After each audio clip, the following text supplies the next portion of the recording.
Le changement n'est pas toujours facile, mais nous ne pouvons pas grandir sans lui. Nous voulons le changement, mais nous le craignons beaucoup et il nous met mal à l'aise. Découvrez aujourd'hui pourquoi le changement est tellement nécessaire et combien il vous profite.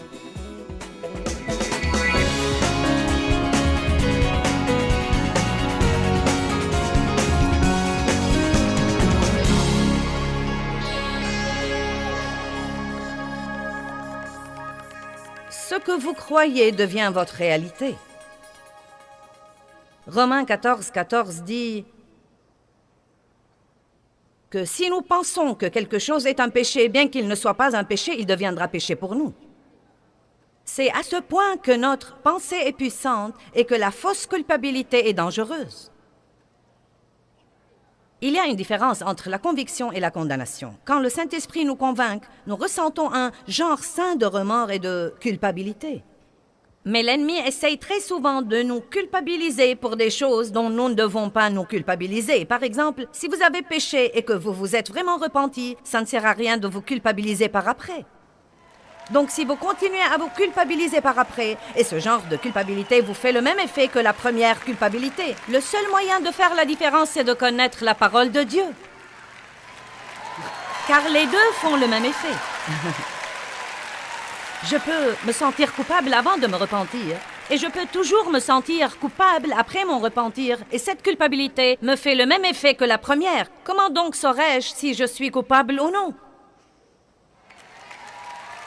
Ma Bible dit que Jésus a porté mes iniquités et qu'il a pris ma culpabilité et ma honte, et qu'autant l'Orient est loin de l'Occident, autant il a éloigné de moi mes péchés et qu'il ne s'en souvient plus. Et j'ai décidé de ne plus me souvenir de ce que Dieu a oublié. Donc vous dites, eh bien, que devrais-je faire de ce que je ressens? Ignorez-le simplement. Je ne peux pas faire ça, si vous pouvez. Non pas que vous niez son existence, mais vous niez sa capacité et son pouvoir de vous contrôler. Et vous pourriez même vous parler un peu à haute voix. D'accord, je me sens toujours coupable, mais je ne le suis pas. Je ne le suis pas. Tu m'entends, diable, je ne le suis pas. Je ne suis pas coupable, il m'a été pardonné, car la Bible dit qu'il m'a été pardonné. Voilà comment vous changez en renouvelant votre pensée. Une pensée renouvelée est en fait plus forte que les faux sentiments. Vous n'aurez jamais la victoire tant que vous n'apprendrez pas que ce que vous savez doit l'emporter sur ce que vous ressentez. Allez, je prêche très bien. Ce que vous savez doit l'emporter sur ce que vous ressentez. Vous dites, eh bien, je sens que personne ne m'aime et je sens que rien ne va changer. Je me sens si découragée et si déprimée. Hé, j'ai des jours comme ça. Dites dans ces moments-là, hé, je sais ce que je ressens. Mais je sais aussi ce que je sais. Et je sais que Dieu est plus grand et que je peux faire ça si je dois le faire. Si c'est ce que je dois faire, je peux le faire et j'en sortirai victorieux. J'en sortirai victorieux, Dieu le fera travailler pour mon bien. Dans Genèse 11:6, nous voyons un groupe d'individus qui ont cru qu'ils pourraient bâtir une tour qui atteigne jusqu'aux cieux. Et ils se sont tous accordés, ils ont tous dit, nous pouvons faire ça. Et la Bible dit une chose étonnante. Elle dit que Dieu a dû confondre leur langage, car leur croyance de pouvoir le faire et leur solidarité dans le travail auraient pu le réaliser. Donc Dieu a dû les empêcher de communiquer pour les empêcher de le faire. Ce que vous croyez est très puissant. C'est pourquoi la Bible dit que vous devez amener toute pensée captive. Amener toute pensée captive. En fait, projetons ces versets. Projetons 2 Corinthiens 10, 4 et 5. La plupart d'entre vous les connaissent, mais si vous n'avez jamais vu ce passage phénoménal, car les armes de notre guerre ne sont pas charnelles, des armes de chair et de sang, mais puissante par Dieu pour le renversement et la destruction des forteresses. À propos, vous dites, quelles sont mes armes? Voici l'une de vos armes principales. La parole de Dieu est l'épée de l'esprit. Quand vous prononcez la parole, vous plantez une épée dans le cœur du diable. Dans la mesure où nous renversons les arguments, les théories, les raisonnements, Satan argumentera contre vous, vous donnera des théories et des raisons. Verset 5. « Et toute hauteur qui s'élève contre la vraie connaissance de Dieu. » Et nous faisons quoi? Nous amenons toute pensée captive. Combien de pensées? Nous amenons toute pensée, toute théorie, tout raisonnement à l'obéissance de Christ le Messie, loin de Dieu. Vous sentez parfois que vous luttez contre vos pensées toute la journée. La meilleure chose à faire, c'est de penser aux bonnes choses et il n'y aura plus de place pour les mauvaises choses. C'est pourquoi vous devez apprendre à penser vous-même au lieu de rester là à ne rien faire et d'attendre que le diable pense à votre place. D'accord, maintenant nous devons comprendre l'anatomie et le processus du changement. Je vais donc vous donner quelques faits sur le changement. Le changement est un processus et c'est souvent un processus assez long. Quand vous essayez de changer une vie qui est complètement gâchée, ça ne va pas se produire du jour au lendemain. C'est pourquoi vous devez vous engager à un processus à long terme. Dieu nous change de gloire en gloire quand nous étudions la parole. Et parfois, nous sentons qu'il y a énormément de temps entre une gloire et l'autre. Quelqu'un sait de quoi je parle? Le changement est effrayant. Car bien que nous voulions le changement, nous aimions avoir aussi le contrôle. Et quand nous demandons à Dieu de changer quelque chose et qu'il commence à faire ça, nous sentons que nous n'avons plus le contrôle. Nous devons abandonner quelque chose et nous nous dirigeons vers quelque chose et nous ne savons pas encore ce que nous aurons et nous en avons assez de ce que nous avons et nous voulons quelque chose de nouveau, mais nous ferions mieux de garder cette vieille chose au cas où nous n'aimons pas la nouvelle. J'ai déjà fait ça. Et si nous nous engageons vraiment à changer, nous sentons essentiellement que nous ne sommes pas dans notre assiette. Eh bien, nous ne savons pas ce qui arrivera par après. Êtes-vous jamais passé là? Quelque chose doit changer. Je ne peux pas continuer à vivre comme ça. Dieu, s'il te plaît, tu dois changer quelque chose. Et à l'instant où Dieu essaye, vous lui dites « Quoi? Que fais-tu, Dieu? »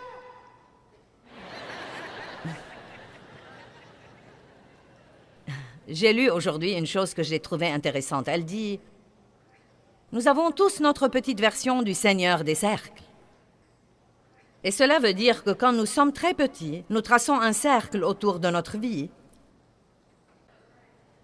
Et nous entrons là-dedans et nous disons « C'est mon cercle et j'en suis le Seigneur. » Et n'essayez pas d'y toucher. Devinez quoi? Dieu entre dans votre cercle. Le changement vient parce que nous affrontons la peur dans notre vie. Non pas parce que nous ne ressentons jamais la peur, mais parce que nous l'affrontons. N'ayez pas peur ne veut pas dire ne jamais ressentir la peur, mais ne pas la laisser vous contrôler. Dès que les choses commencent à changer dans la vie, tout le monde commence à avoir peur. La vérité, c'est que tous les hommes et toutes les femmes ont peur. Et franchement, celui qui n'a pas peur est insensé. Vous dites... Car nous devons absolument savoir que sans Dieu, nous ne pouvons pas faire ce que nous devons faire. Je dois avoir une saine crainte révérentielle quand je monte en chair et que j'ouvre la bouche devant des milliers de personnes. Je ferais mieux d'espérer dire ce qu'il faut. Je ferais mieux d'espérer être mené par Dieu et pouvoir les aider. Je ferais mieux de ne pas venir ici en pensant « c'est du gâteau, j'ai fait ça des milliers et des milliers de fois ». Savez-vous ce qu'est un insensé? Un homme plein d'assurance? Voilà comment les proverbes le définissent. Nous devons donc avoir un genre de crainte saine, une crainte qui dit « je suis sûr que je ne peux pas faire ça sans l'aide de Dieu ». Je n'ai pas besoin d'avoir confiance en moi, j'ai confiance en Dieu. Si vous avez besoin d'un travail, vous devez avoir la crainte saine de savoir que vous ne pourrez pas le trouver sans la faveur de Dieu. La raison pour laquelle nous n'avons aucun succès, c'est que nous nous lançons dans les choses pensant que nous pouvons faire qu'elles se produisent. Allez.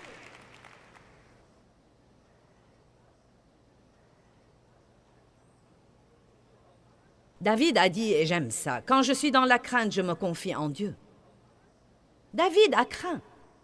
Nous avons tous nos moments de crainte. Vous recevez un mauvais rapport du médecin et vous allez ressentir la crainte. Puis après, vous devez dire, « Quand je suis dans la crainte, je me confie en Dieu. » C'est ça la confiance, car quand nous sommes accablés et que nous ne pourrons pas y arriver, nous devons dire « J'ai peur, Dieu, mais je ne vais pas laisser cette peur me contrôler.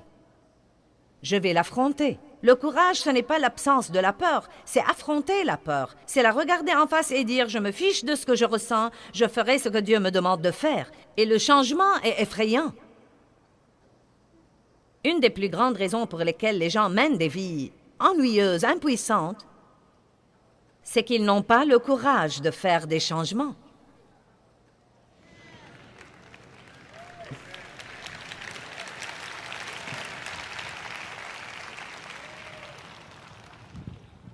Je me rappelle combien j'avais peur le jour où j'ai pris la décision finale de m'éloigner de la vie normale et de me lancer dans un ministère à plein temps. Seigneur, vous n'avez pas la moindre idée à quel point j'avais peur. J'étais une ménagère vivant à Fenton, Missouri, avec 3 enfants, et je connaissais à peine mon nom. Et j'ai senti que Dieu m'appelait à enseigner la parole dans le monde entier. Et tout le monde, non mais tous ceux qui me connaissaient ont cru que j'avais perdu la raison. J'avais cette chose en moi. Je veux faire ça, je peux faire ça. Puis le diable a assailli ma pensée et a assailli mes sentiments. Allez maintenant, il y a toutes sortes d'étapes. Certains d'entre vous ont été bloqués pour longtemps. Et Dieu vous a envoyé ici pour vous débloquer.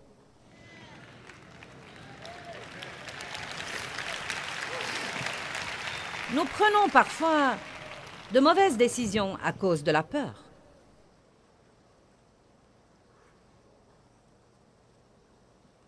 Je me suis mariée à 18 ans à un homme que je connaissais à peine, car je craignais que personne ne veuille de moi pour avoir été sexuellement abusée. Et ceci a ouvert la porte à 5 années supplémentaires de douleurs émotionnelles et de tourments et de rejets et de mauvais traitements. Ne prenez pas des décisions à cause de la peur. Assurez-vous que vous êtes mené par la paix et mené par l'esprit. Écoutez, le changement provoque toutes sortes d'émotions. Ne prenez pas des décisions importantes quand vous êtes surexcité ou déprimé.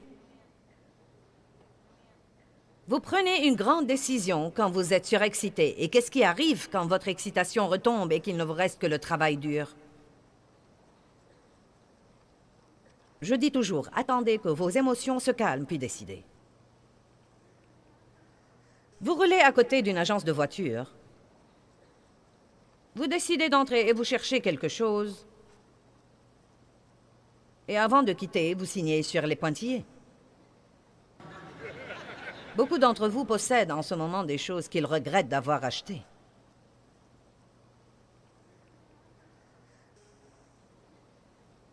Même quand vous prenez vraiment la décision de changer quelque chose, même quand vous avez le courage de changer quelque chose, et c'est un domaine important pour certains d'entre vous, bien que vous preniez une décision vraiment importante pour changer quelque chose, vous devez vous donner le temps de vous habituer au changement. Car bien que vous le vouliez et bien que vous sachiez qu'il est bon, il y aura une autre partie de vous qui le méprisera. Je vous donne un exemple. Après 32 ans dans le ministère, et ça a commencé probablement, je ne sais pas, après 28 ou 30 ans dans le ministère, j'étais sûre que quelque chose devait changer. Parce que je sentais que j'étais au bord d'un ruisseau asséché. Quelqu'un connaît l'histoire d'Élie? Dieu le nourrissait au bord d'un ruisseau. Et c'était un coin agréable et tranquille. Il y avait une famine dans le pays, mais Dieu s'occupait de lui au bord du ruisseau. Et la Bible dit que le ruisseau s'est asséché. J'aime ça. Beaucoup de fois, notre ruisseau s'assèche et nous restons là à ne rien faire. Mais vous savez, ce qui m'intéresse, c'est que l'endroit suivant auquel Dieu a envoyé Élie n'avait pas l'air d'être une promotion.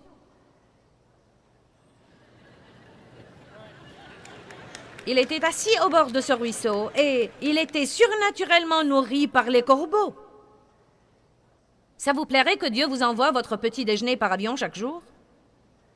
Le reste du monde était dans la famine, et Élie était là, et Dieu s'occupait surnaturellement de lui. Puis le ruisseau s'est asséché, et Dieu a pris Élie à un endroit où une pauvre veuve dépourvue, déprimée, suicidaire était censée s'occuper de lui. Élie était il était le plus grand prophète au monde. Je ne crois pas que ça avait l'air d'une promotion. J'avais un travail dans une église à Saint-Louis. C'était ma deuxième phase dans le ministère. J'ai donné des études de Bible pour 5 ans, puis j'ai travaillé dans cette église pour 5 ans.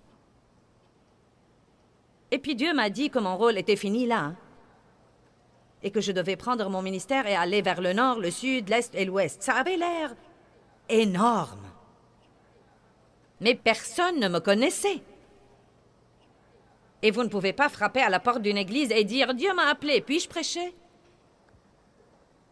Donc, je suis allée au nord de Saint-Louis, à l'est, à l'ouest et au sud de Saint-Louis. Je ne savais rien faire d'autre. Donc, je suis allée aux 4 coins de ma ville et j'ai fait quelques réunions, non mais de petites réunions. Et la vérité, c'est que quand j'ai quitté mon travail, le nombre de personnes à qui je prêchais a vraiment diminué. Mais mon travail était devenu un ruisseau asséché. Je n'y étais plus contente, je n'y étais plus satisfaite, je sentais que quelque chose me manquait, mon travail ne répondait pas à mes besoins, il y avait quelque chose qui ne va pas, et finalement mon patron, le pasteur, m'a dit « Quel est ton problème ?» Et je lui ai dit « Je ne sais pas, peut-être que je ne suis plus censée être là, c'était... » Et j'avais si peur de quitter et de démarrer mon propre ministère et de faire ça toute seule que, bien que je le voulusse, je n'avais pas pensé à le faire. Et quand mon pasteur m'a dit « Qu'as-tu » je lui ai dit « Peut-être que je ne suis plus censée être là. » Il m'a dit « Qu'est-ce que tu penses ?» J'ai dit « Je ne sais pas ce que je pense. » Donc, j'ai commencé à prier. Et c'est à ce moment-là que Dieu m'a clairement, très clairement parlé. Va vers le nord, le sud, l'est et l'ouest. Mais vous savez quoi? J'ai passé beaucoup d'années où je sentais que j'aurais vraiment dû rester là où j'étais avant. As-tu jamais fait un changement et puis tes circonstances ont porté à croire que tu aurais dû rester là où tu étais?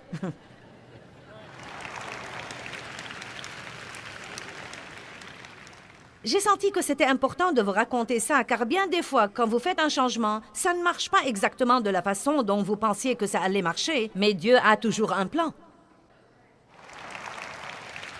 Et une partie de tous ces trucs que vous traversez, c'est l'affinement et la mise à l'épreuve. Et là, je veux vous dire une chose, et s'il vous plaît, comprenez-la.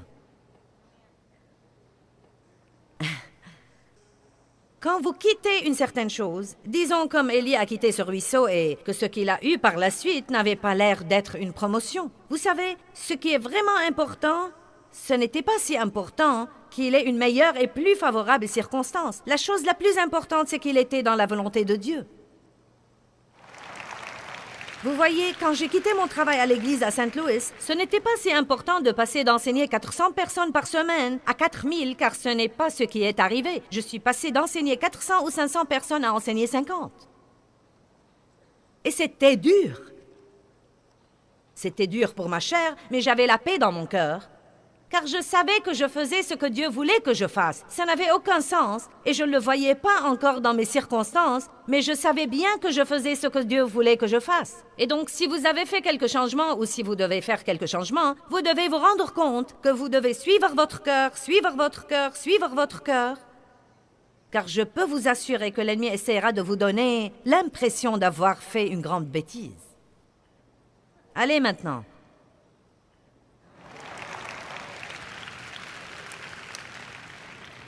Donc, après environ 28, 30, 32 ans dans le ministère, ce ministère que j'aimais tant est devenu pour moi, comme pour Élie, un ruisseau asséché. Si vous ne comprenez pas que parfois, quand les choses s'assèchent, vous devez faire un changement, vous pourrez renoncer à des choses auxquelles Dieu ne veut pas que vous renonciez. Allez, ce n'est pas parce que votre mariage a l'air d'être un ruisseau asséché que vous devez chercher un autre homme ou une autre femme. Amen.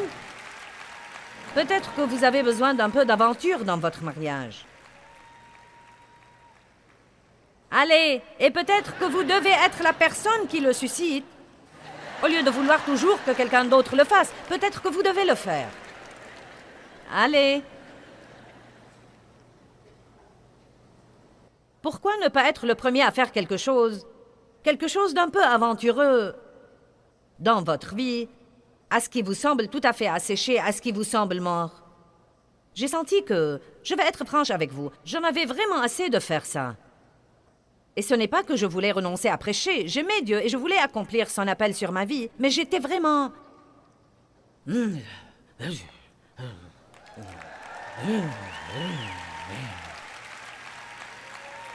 Et vous savez quoi? Vraiment tout ce que Dieu voulait, c'était que je travaille pour pouvoir tailler des choses que je ne devais plus essayer de les faire. Nous devions laisser nos 2 grands-fils reprendre quelques postes d'autorité. Nous devions ne pas avoir à prendre toutes les décisions. Nous devions ne pas avoir à dicter toutes les lois. Nous devions ne pas avoir à savoir tout ce qui se passait. Et nous devions prendre un peu plus de repos et prendre un peu plus de temps pour faire ce que nous faisons. Et c'est incroyable que ce qui m'avait l'air d'être un ruisseau asséché, dès que j'ai fait quelques changements, l'eau a recommencé à couler. Laissez-moi vous dire quelque chose. Je voulais tant ce changement.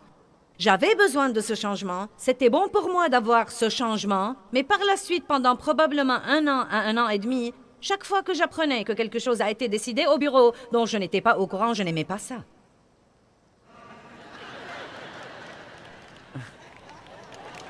Je veux que vous compreniez ceci. Bien que quelque chose doive changer, cela ne veut pas dire que vous allez l'aimer tout de suite. Donnez-vous le temps de vous y habituer. Peut-être que vous êtes censé aller à un autre état, mais cela n'empêche pas que vous vous sentirez seul. Le changement fait partie de la vie. Si vous avez besoin d'un changement, vous devez changer votre pensée. Si vous sentez que vous êtes dans un ruisseau asséché, n'abandonnez pas, demandez tout d'abord à Dieu ce qui doit changer dans votre vie et ne soyez pas étonnés s'il vous dit vous. Si votre travail est un ruisseau asséché, vous devez adopter une nouvelle attitude au travail.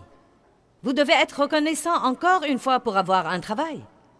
Peut-être que vous devez être transféré à un nouveau département où vous devez demander plus de responsabilités.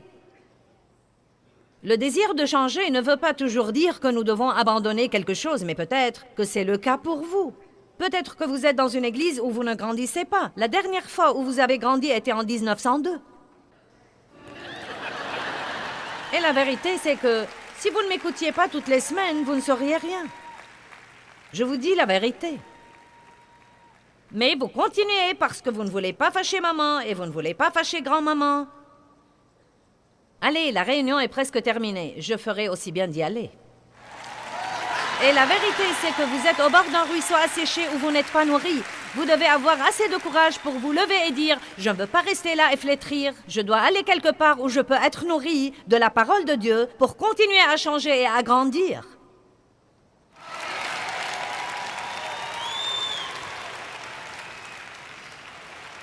J'aimerais que chacun de vous soit assez hardi ce week-end pour dire à Dieu « Dieu, je veux que tu me changes.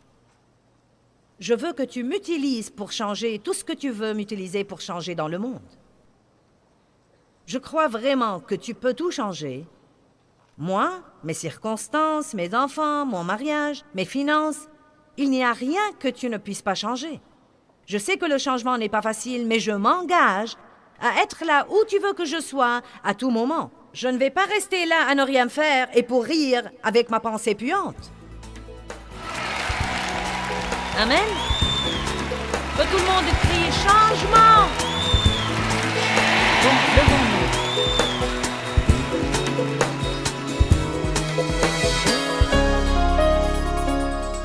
Eh bien, nos pensées doivent changer avant que nos vies puissent être changées. Si nous n'ajustons pas nos pensées, notre vie ne sera pas ajustée. Philippiens 4:8 est un merveilleux verset. Il dit « Au reste, frères, tout ce qui est vrai, tout ce qui est vénérable, honorable, convenable, juste, pur, agréable et aimable, tout ce qui est bon, charmant, bienveillant, s'il y a quelque vertu, excellence, tout ce qui est louable, pensez-y. Et appréciez et tenez compte de ces choses. » Maintenant, écoutez ça. Il dit que ces choses occupent vos pensées.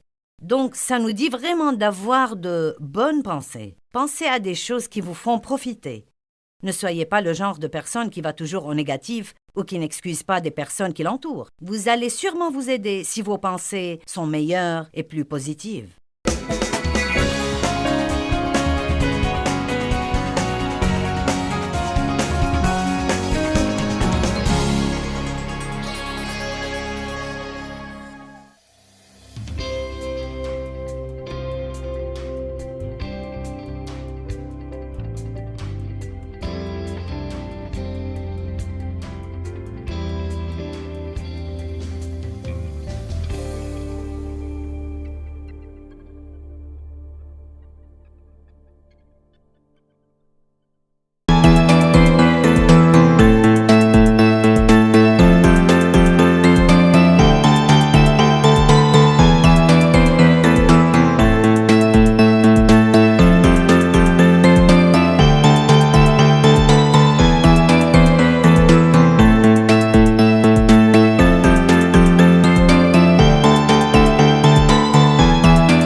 hạt diều đã bóng đắm cháy giữa đồng kỷ niệm yêu thương trong mỗi ngày tiếng ru gọi hãy nhớ biết bao